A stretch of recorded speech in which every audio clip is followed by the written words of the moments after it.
बिस्मिल्लाहिर्रहमानिर्रहीम। अस्सलाम वालेकुम दोस्तों, मैं हूं सईद और आप देख रहे हैं सईद सॉल्यूशन यूट्यूब चैनल। दोस्तों, इस छोटी सी वीडियो में अर्जेंट इन्फॉर्मेशन आपको देनी है। ख़ास तौर पर ये वीडियो उनके लिए है जो दोस्त नई बैटरी परचेस करने के साथ साथ पुरानी बैटरी को बेचना चाहते हैं।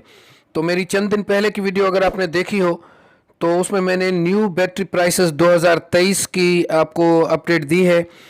तो उसमें मैंने शायद ये नहीं बताया कि पुरानी बैटरी की प्राइस क्या है, लेकिन उस वक्त 450 रुपये पर केजी प्राइस चल रही थी स्क्रैप बैटरी की।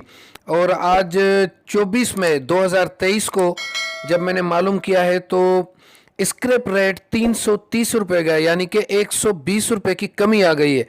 तो जो दोस्त अब नई बैटरी परचेस करना चाहते हैं वो तो अपने उसी रेट पर परचेस करेंगे क्योंकि उसमें कमी नहीं आई है। लेकिन अगर पुरानी बैटरी पर सेल करेंगे तो उनको नुकसान होगा, बहुत ज़्यादा नुकसान होगा। 120 रुपये पर केजी पर उनको नुकसान होगा।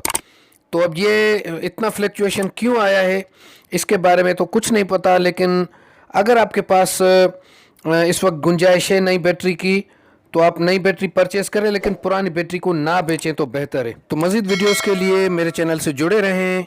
इंशाल्लाह बहुत ही इंफॉर्मेटिव वीडियोस और भी आएंगी। अल्लाह हाफिज़।